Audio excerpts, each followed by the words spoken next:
Mas a gente ia fazer o programa mesa quadrada, mas não deu, né? Os nossos convidados de hoje tiveram agendas suplementares e urgente não deu. Mas eu tenho aqui uma pessoa que sozinha, uma pessoa que sozinha faz o programa, um programa inteiro, porque tem dentro daquilo que a gente vai falar hoje, sobretudo, né? Sobretudo porque ele é um cidadão multimídia, mas sobretudo dentro do que ele vai falar hoje, provavelmente de economia, ele manja bem que é o professor Landes, professor de economia, doutor em economia, lá aposentado, né, da Universidade Federal de Mato Grosso do Sul, aposentou, né, como professor, mas continua dando aula do seu profundo conhecimento, da sua capacidade que tem de assimilar novas tecnologias, sobretudo na área pedagógica, na área de análise política. Bom dia, professor Landes Pereira, satisfação tê-lo. Bom dia, Sérgio, é uma satisfação muito grande reencontrá-lo aqui. Aliás, bom dia, internautas também. Este programa começou com um toque de saudosismo. Eu também escrevi no O Mato Grossense, lá no passado, né, já bastante distante, junto com um jornalista autodidata fantástico, chamado Francisco Pedro de Godoy.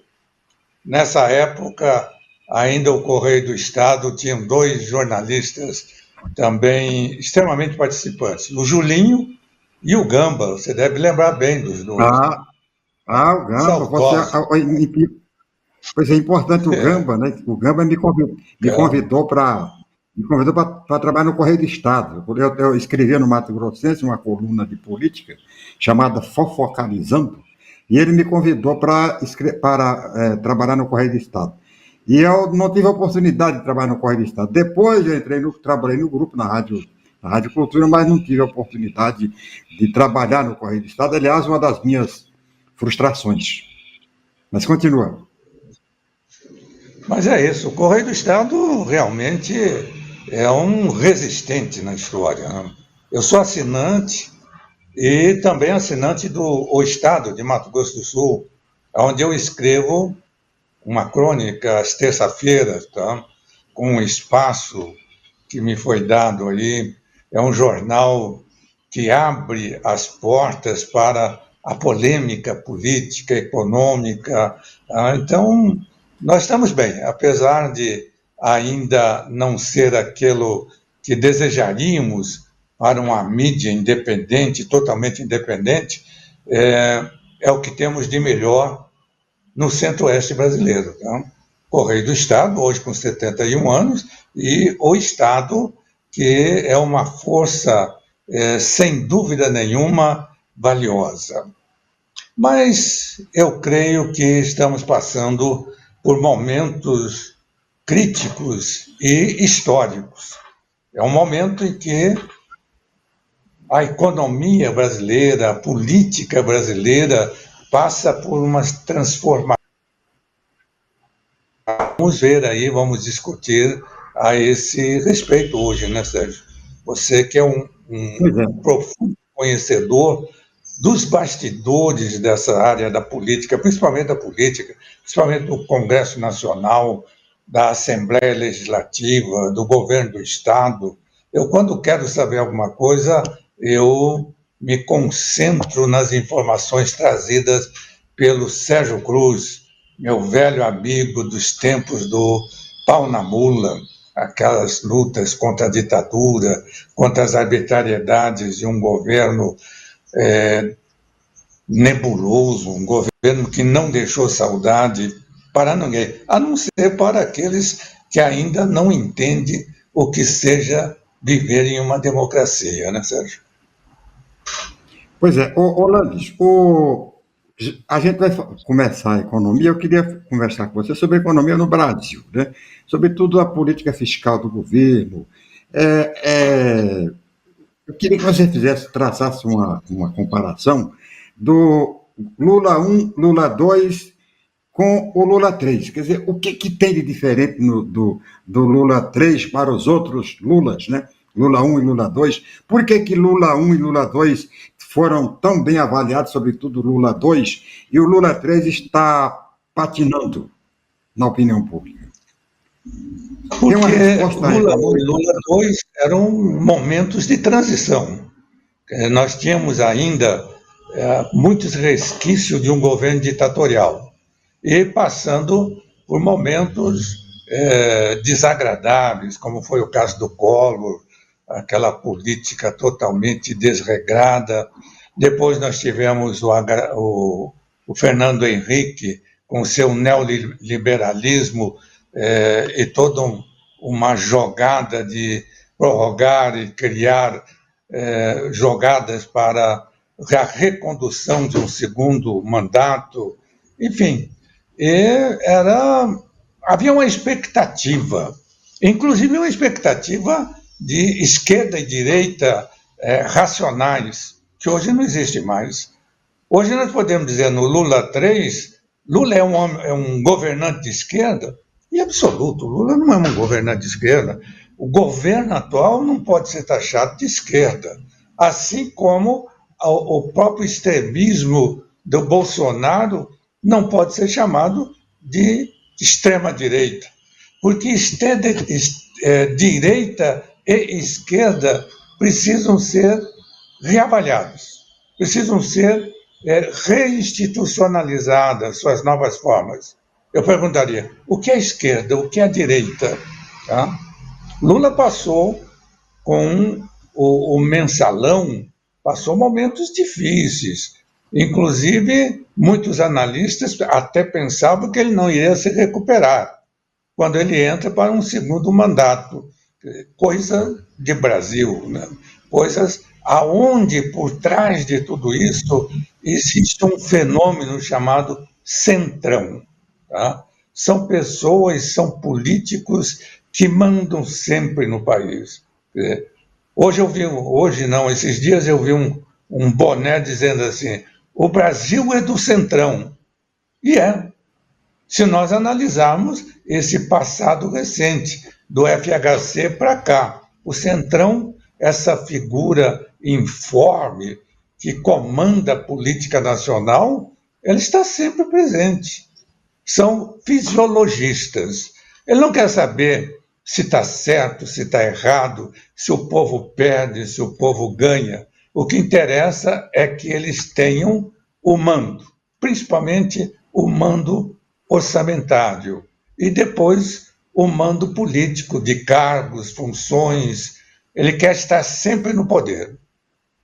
Essa questão de hoje, se nós pegarmos a partir do dia 1º de fevereiro, tá, o sábado, que elegeu os novos presidentes e as novas administrações do Congresso Nacional, nós vamos ver que a política chamada presidencialista, ela já foi extinta e não se implantou um parlamentarismo.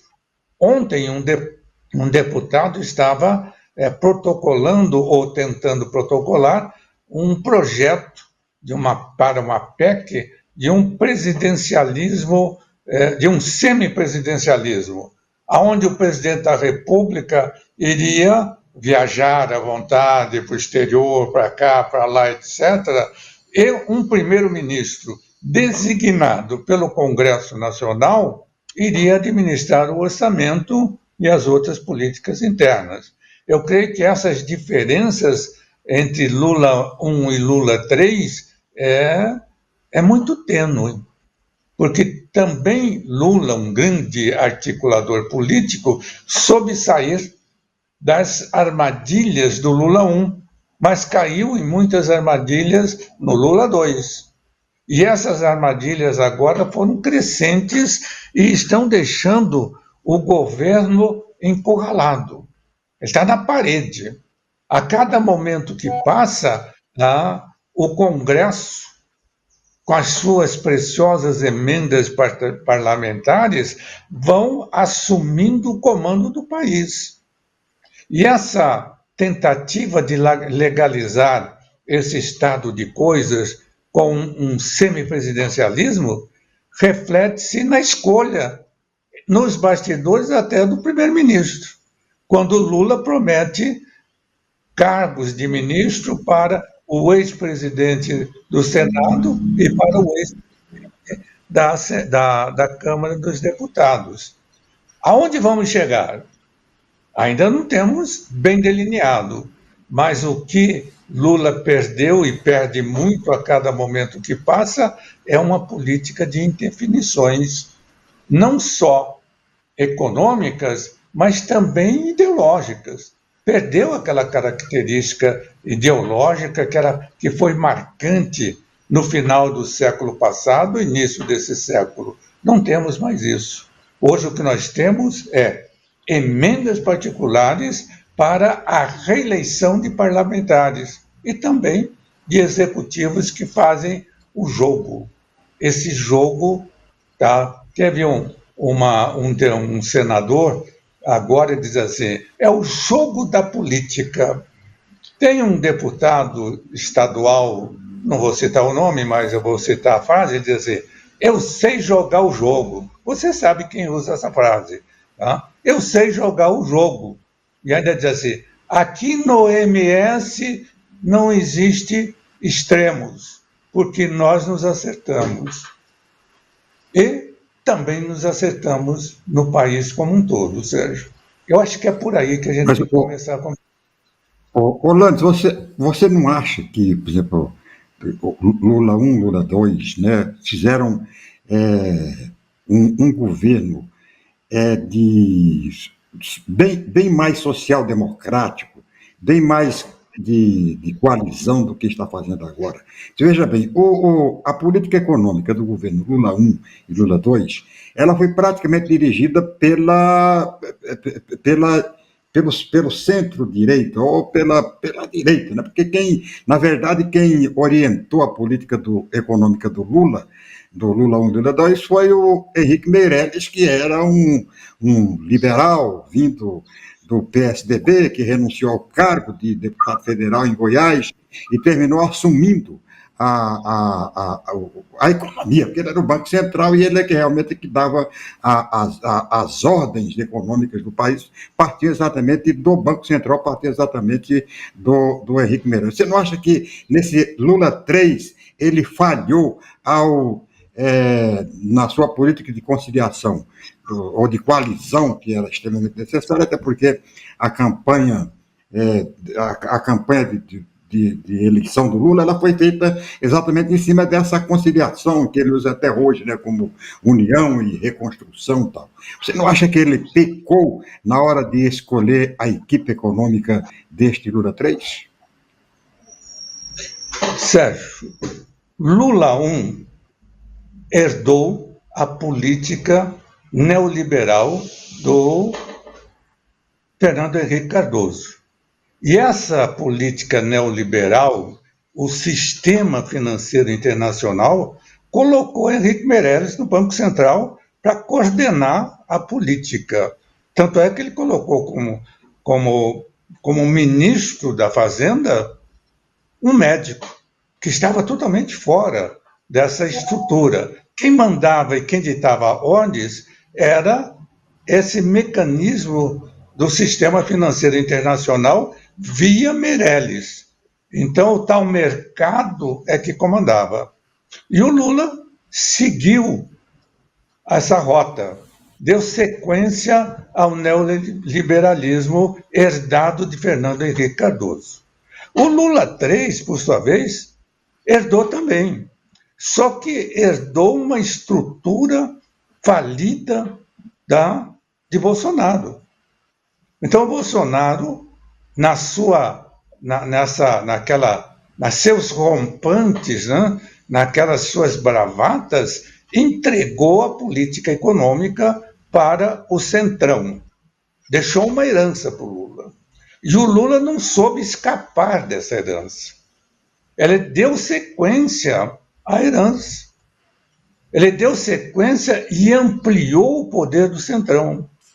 Tanto é que hoje o nosso Haddad, que é o ministro da Fazenda, é um homem que está na parede, encurralado.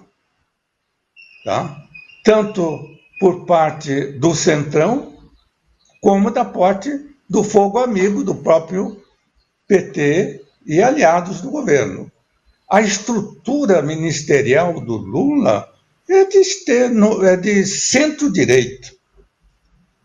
Essa é uma centro-direita enfraquecida nesse jogo político.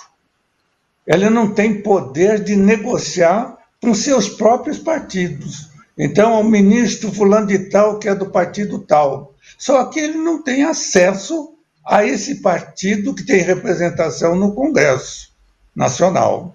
Quando vai um projeto, principalmente nas questões econômicas, nas questões tributárias, tá? O Lula tem que comprar os votos. Tá? E esses votos vêm aos pouquinhos, vêm pingados e sempre dissecados. Eles vão primeiro disseca isso aqui, enfraquece a proposta para depois dar um passo à frente. Só que esse passo à frente significou um grande rombo no Tesouro Nacional, principalmente na questão das emendas. Essas emendas, a tal emenda parlamentar, como é feita hoje, é o principal vírus que corrói a economia política brasileira. E ela tem um poder de reprodução de viralizar internamente. Os parlamentares se apresentam como os senhores, tá? cobrando justiça social, etc., mas suas emendas, está aí a imprensa e os próprios tribunais mostrando que são vazamentos de recursos enormes. São recursos que saem do Tesouro e ninguém sabe para onde vai. E quando diz que vai, nós estamos vendo aí denúncias de prefeitos dizendo que o parlamentar está pedindo pedágio. E fica tudo como está. Quando um ministro do STF pressiona, o Centrão pressiona Lula para pressionar o ministro, que é ligado ao governo. Então, tem que mexer muito nisso aí. E nós não temos ainda uma diretriz própria. Quando ele diz assim, vamos mexer no ministério, na estrutura ministerial, traduza-se, mais ministérios irão para o Centrão. E daí? Daí nada, que eles vão aumentar o poder em cima da emenda parlamentar. Primeiro a emenda, depois o resto. Tá? Vai ter apoio político? Não vai ter apoio político. Cada vez que cair um projeto lá, ele vai ter que negociar. E quem que vai ter que negociar? O próprio presidente da República. O Centrão hoje não aceita negociar com o chefe da Casa Civil, com o ministro da Fazenda. Não, quer negociar com o chefe.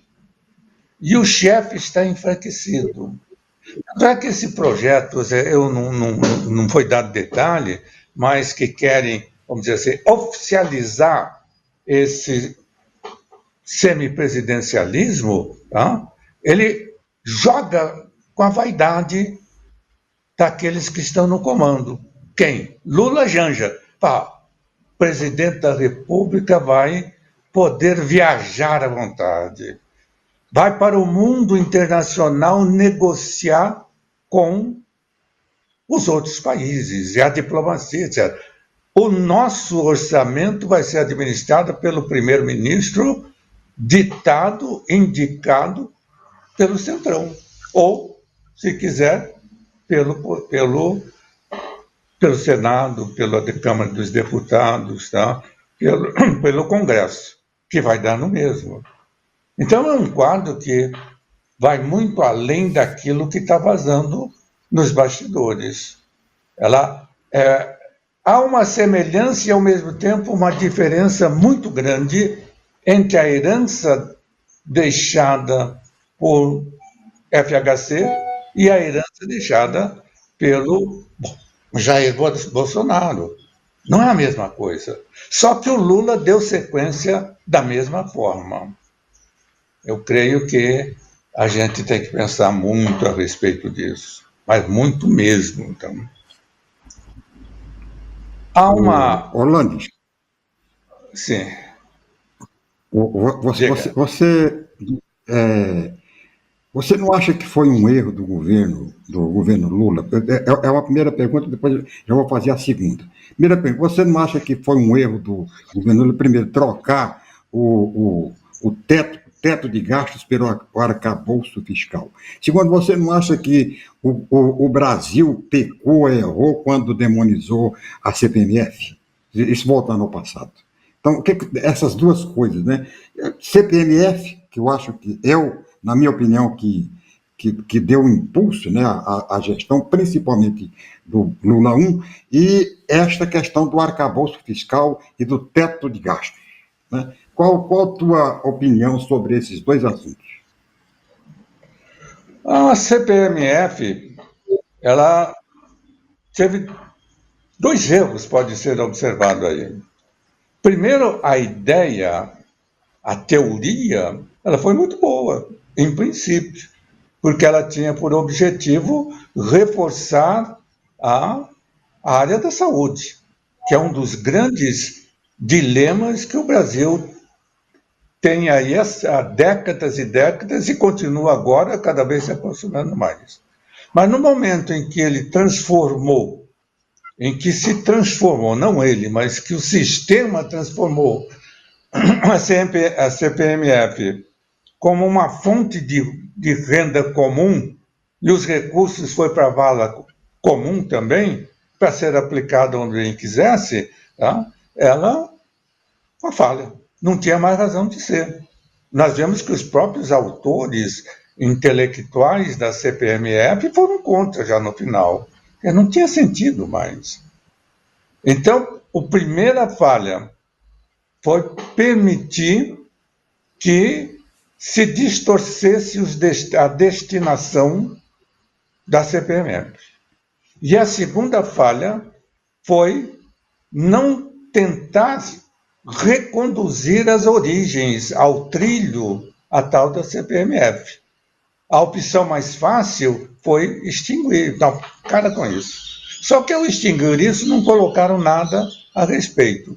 Como o sistema tributário brasileiro, o sistema orçamentário também, monetário tal, no Brasil, é muito solto, é muito colocado assim no dia a dia, não há uma permanência, uma constância. Isso acontece desde os primórdios, lá na década de 50, quando ainda estávamos discutindo o pós-guerra, tá? Num sistema de guerra fria, tá? Que mexia com tudo. Agora, a segunda questão, o que era mesmo, senhor? A segunda. Teto de gastos e arcabouço fiscal. Ah, sim. Aí, exatamente, acabou com uma política que vinha já numa tentativa de consolidação. Já estava consolidado, tá? Ela tinha que trabalhar em cima disso. Foi uma falha muito grande. Eu não sei exatamente de quem foi a ideia original. Ocorre, Sérgio, que o nosso presidente ele tem um conhecimento econômico superficial, assim como eu, tá? E como tantos outros brasileiros estão aí. É superficial. Só que ele tem o poder de mando, ele tem a caneta. E ele faz.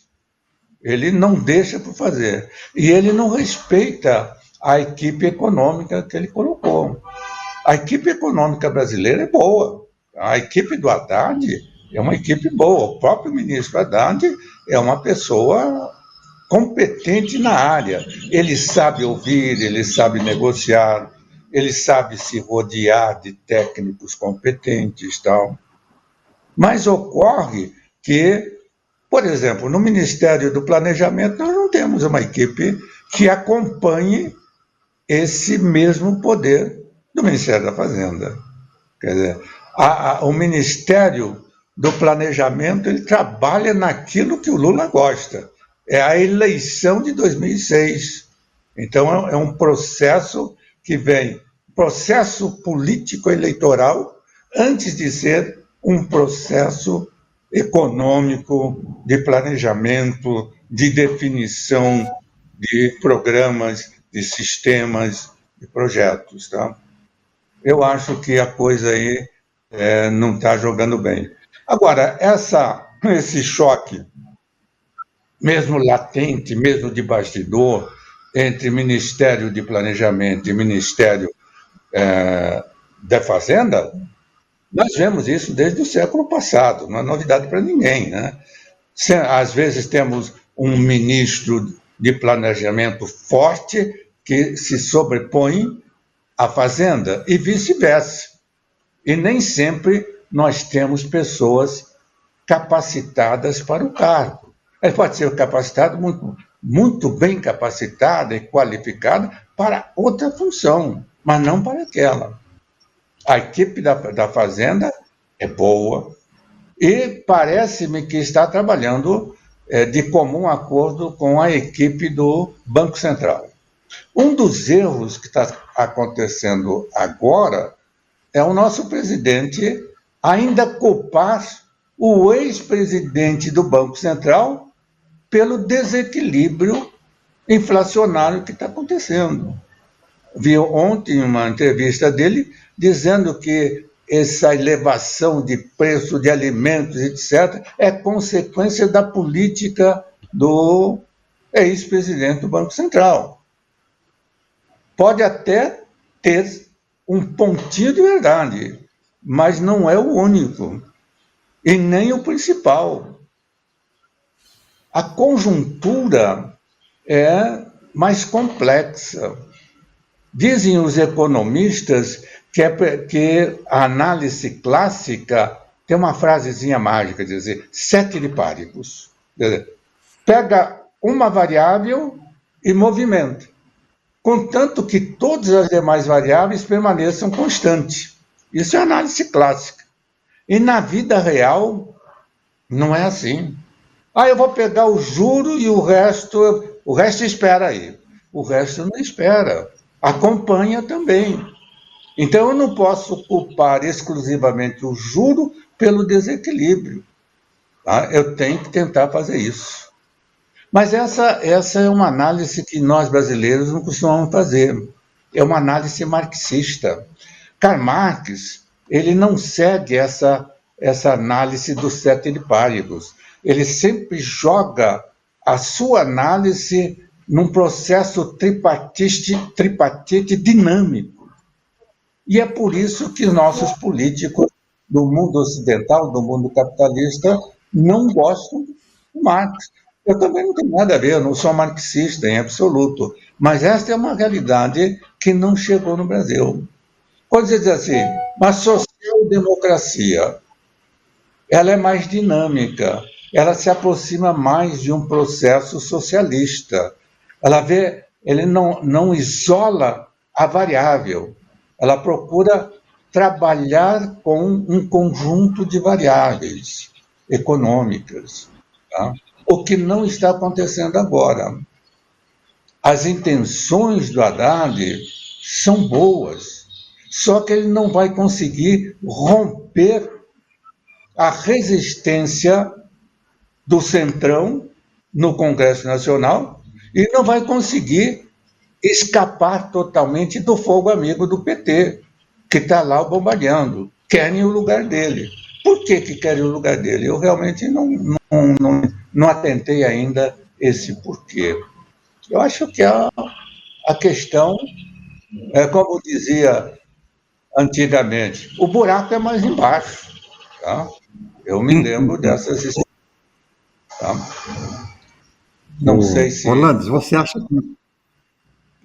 acha que é possível, né? Nesses 2 anos, é possível o Lula dar uma de Lula 1 e recuperar o prestígio do governo dele e habilitar-se para um Lula 4? Ou você acha que o Lula já está se transformando num pato manco? Eu não vejo possibilidade da virada do Lula, tá? Para voltar ao Lula 1.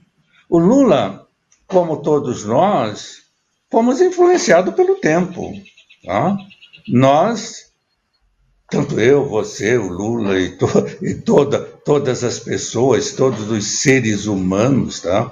Nós vamos nos transformando ao longo do tempo.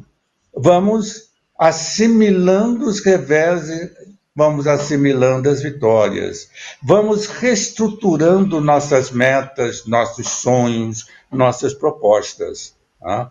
O que o Lula tem em mente hoje? A reeleição. Tanto é que ele mexeu aí na comunicação do governo e criou uma secretaria de reeleição. Colocou um marqueteiro lá, etc. E esse marqueteiro está trabalhando para melhorar a imagem política do Lula, está procurando melhorar, ou pelo menos amenizar os estragos sociais que a imagem da primeira-dama Janja provoca com algumas atitudes que classicamente ou historicamente não são condizentes com a primeira-dama. Tá? Não sou nada contra, não tem nada a ver com a Janja, mas é uma realidade. Tá? O povo brasileiro, com exceção daqueles que a idolatram, eles veem pontos negativos. Assim como a história da dona Michele, a ex-primeira-dama, que querem criar como uma grande dama. Ela jamais será uma grande dama burguesa como a extrema-direita quer fazer. Assim como a própria Janja. Janja é uma pessoa que está acostumada ao popular, ao envolvimento com aquela internalidade petista. Mas esta não é a realidade da sociedade brasileira, principalmente da classe média. Tá? E Lula parece-me que não quer contrariá-la. Lula quer a reeleição. Então, ele negocia. Esse encontro que ele teve com o presidente da Câmara e com o presidente do Senado, agora na segunda-feira, foi exatamente para isso. Olha, tudo bem, vamos nos acertar, vamos negociar, não vai ter choque e tal. Em outras palavras, ele está entregando o ouro. Ele diz assim, vamos fazer o jogo. É o jogo da política. Tá? Esse jogo da política significa eu vou ceder. É o toma lá da cá. O Centrão tem um time muito melhor nesse toma lá da cá. Porque ele, para dar 10%, ele cobra 110%. E a equipe do Lula cede. Se não cede os 110, cede 90. E assim vai. Então, daqui para frente, as coisas vão ser diferentes. Mas não na recuperação da imagem daquele Lula vibrante, daquele sindicalista que enfrentava as adversidades de uma ditadura. Agora, ele é conivente de uma outra ditadura, que é a ditadura do Centrão, a ditadura do toma lá da cá. É perigoso isso aqui. A sorte que o Brasil tem, não digo nem do Lula, a sorte que o Brasil tem é que o Centrão não tem um candidato forte e nem quer ter esse candidato forte. O Centrão, a política desses políticos que jogam no Centrão vamos ver quem vai ganhar. Vai ganhar, tem a tendência a ganhar, eu apoio, mas eu continuo mandando. Eu mando sem a responsabilidade, sem o desgaste daquilo que vai ser negativo. Tá? Se é negativo... Orlando, diga. Você não acha que, por exemplo, você não acha que o Centrão, por exemplo, que o Lula 1 e o Lula 2, assim como a Dilma, né, no primeiro governo dele, assim como o Fernando Henrique no primeiro e no segundo governo dele, o Temer, sempre dependeram do Centrão, porque o Centrão não é um fenômeno, principalmente para o Lula, não é um fenômeno atual, é uma coisa que já vem desde o Lula 1, Lula 2, porque o Lula 1 foi... Centrão também mandou no Lula 1, Centrão mandou no Lula 2, Centrão mandou no Dilma 1, entendeu? Quando o Centrão foi excluído no Lula 2, no Dilma 2, derrubou a Dilma e tal. Você não acha que a força do Centrão não é um fenômeno atual, é uma coisa já que vem já há muito mais tempo tal, e que está apenas, pode ser que esteja apenas aumentando essa força? Até por falta de, até por falta de articulação política, porque me parece que no primeiro Lula 1 e Lula 2, o Lula articulou bem melhor, né? O Centrão administrou, né, os interesses, a volúpia de poder do Centrão e conseguiu gerir a economia, gerir a política com uma certa facilidade. Aqui, nesse Lula 3, me parece que o Lula está dando muito mais atenção à própria política ideológica do PT. Eu estou enganado sobre isso. Eu concordo em parte com você, mas inclusive, eu já citei aqui que o Centrão, ele vem antes, o poder desse Centrão vem antes do FHC. Não usávamos esse nome, essa palavra Centrão, mas quando o Lula perdeu a eleição para... me fugiu o nome agora, tá lá em 89? Não. Perdeu para o FHC. Não, ele perdeu antes. Collor. Tá? Quando ele perdeu a eleição para o Collor, por trás do Collor, o Centrão já estava lá. Tá? Porque, não com o nome de Centrão, mas já estava lá com os anões do orçamento, com toda aquela política de mando, etc., negociando. Ele caiu porque chegou um determinado momento, ele se sentiu poderoso ao ponto de querer dizer, não reparto com ninguém, Centrão está fora. É aí que ele caiu. Quando o seu sucessor, que era o vice, o Itamar Franco, assumiu, o Itamar fez o jogo do Centrão. Ele negociou. O presidente Itamar era negociador. Ele sabia jogar o jogo. Tá? E administrou essa negociação com aquilo que mais tarde se chamaria Centrão. E o Fernando Henrique Cardoso, tá? Que era aquela figura bonachona, aquela figura etc. lá, mas que tinha por trás a Dona Ruth, que era uma grande articuladora política, né, de vida independente, tal, que, com a sua vida acadêmica, de reconhecimento internacional, etc., o Fernando Henrique soube negociar e administrar a participação do Centrão. O Centrão estava lá. Com o neoliberalismo que ele transfere como herança para o Lula 1, ele transfere também o presidente do Banco Central. E o presidente do Banco Central, duro, rígido, tal, soube administrar essa participação do Centrão. Lula não reclamou do Henrique Meirelles e não reclama, porque o Meirelles fazia o jogo dele também, por intermédio do ministro da Fazenda, do médico que estava lá e que fazia o jogo. Hoje, o sentido é o mesmo. O Centrão veio por trás, derrubou a Dilma e colocou o Temer no lugar. Não tenha dúvida disso. Quer dizer, quando o Temer assume, ele abre e aumenta o poder, principalmente na administração orçamentária, para o Congresso Nacional, aonde quem comanda nos bastidores, sempre comandou, foi o tal do Centrão.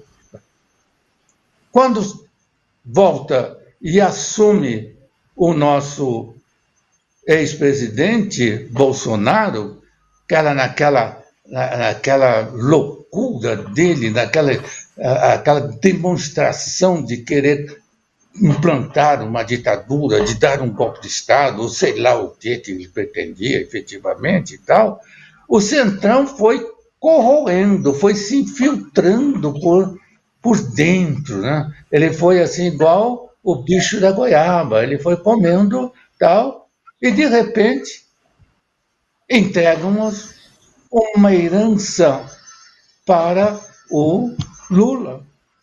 E o Lula não soube romper essa herança. Ao contrário, continuou jogando o jogo deixado aí, desde a época lá do início do século, cada vez aumentando. Quebrar essa rotina, quebrar essa estrutura, principalmente do ponto de vista econômico, vai ser muito difícil. Então, a reforma tributária, extremamente necessária. Nós temos que fazer uma reforma tributária. Ela começou bem, começou com um projeto interessante, e aos poucos foi sendo esvaziada, quebra aqui, quebra lá, tira isso, coloca aquilo, e foi chegando ao estágio em que nós estamos.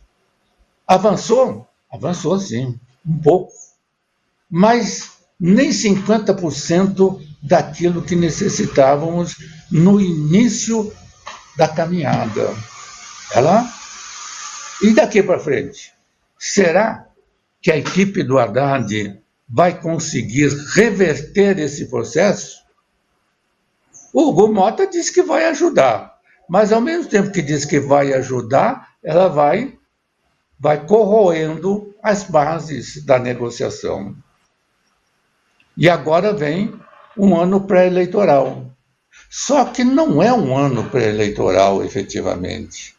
2025, você sabe melhor do que eu, esses meandros que estão aí, já estamos no processo eleitoral, já estamos em campanha.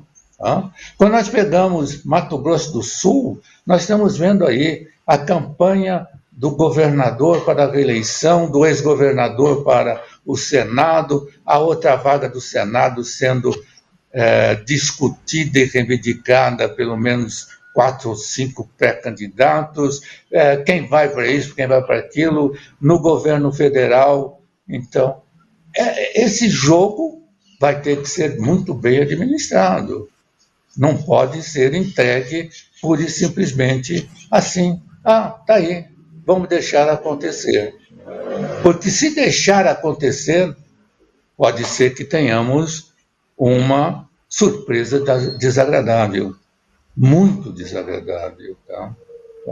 Eu vi um boné, agora está na época do boné, tá? Eu vi um boné com um letreirinho pequeno, estava dizendo assim, não reeleja ninguém.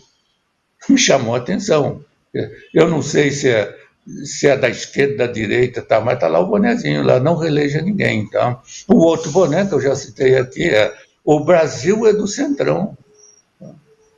A política internacional, aquilo que a gente achava que era bravata do Trump na campanha, não é só bravata, não. Ele tem o poder na mão, e um poder, uma caneta pesada, que faz estrago. E esse estrago, não vai atingir o Brasil. Poderá atingir, sim. Já está pegando rebarbas, nossa, tá? É pequena corrupção em função da conexão. O vídeo, nós estamos com áudio, eu estou com um áudio aqui da difusora. Agora legal. A gente tinha 2 ou 3 assuntos para enfocar no programa de hoje. Um desses assuntos, o Lando já estava adentrando nesse assunto, que a gente vai deixar para falar na próxima sexta-feira, né?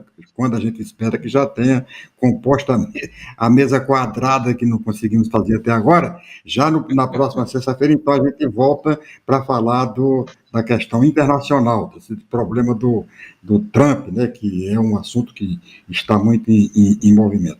Eu dei preferência a abrir o programa falando do governo Lula, porque eu acho que tem muita coisa que a gente tem que abordar ainda sobre esse governo Lula, das possibilidades do governo Lula, do que pode acontecer com o governo Lula, né? Um governo que era o governo da esperança. Todo mundo esperava que essa fase de polarização fosse ser superada a partir desse governo Lula, e que parece que não está acontecendo. Então, no próximo programa, na sexta-feira, já o Lando, já com o Mário César Fonseca, que não pôde comparecer porque a mãe está hospitalizada, e e outras pessoas foram convidadas, tiveram a agenda de emergência. Então, na próxima sexta-feira, eu vou insistir para ver se a gente consegue fazer um programa com mais gente, né, com mais opiniões e tal. É claro, e agradecendo muito a participação do Landes. O Landes, sempre que ele vem aqui, ele dá show, né, porque ele é uma coisa que ele entende de economia e de política, e ele está aí, né, e a gente sempre faz questão de convidar ele sempre vem, porque ele gosta de falar, prefere falar, compartilhar o seu conhecimento com as pessoas. Professor Landes, muito obrigado por sua participação no programa de hoje. E a gente, na próxima sexta-feira, já deixa engatilhado, né? Já deixa gatilho já preparado para um disparo dessa nossa avaliação sobre este início desse nessa fatídica era Trump lá nos Estados Unidos. Muito obrigado a você por sua participação. Foi uma verdadeira aula de economia política no programa de hoje. Eu já esperava que isso fosse acontecer. Para mim, não foi nenhuma surpresa, e a gente vai estar na próxima sexta-feira aqui com você para mais um programa, né, que eu chamo de mesa quadrada, mas que até agora não chegou nas 4 cadeiras. Um abraço para você. Um abraço, Sérgio. Muito obrigado aí pela conversa, né? É sempre bom conversar com você. Nós temos aí uma caminhada juntos há muitas décadas, né? É sempre bom. Eu gosto muito dessa participação. Obrigado, internautas, pela atenção. E até sexta-feira que vem. Muito bem. E aqui vamos encerrando mais um programa Sérgio Cruz, né? A gente volta segunda-feira às 8 horas da manhã com mais informação, com mais notícia, com mais informação para você.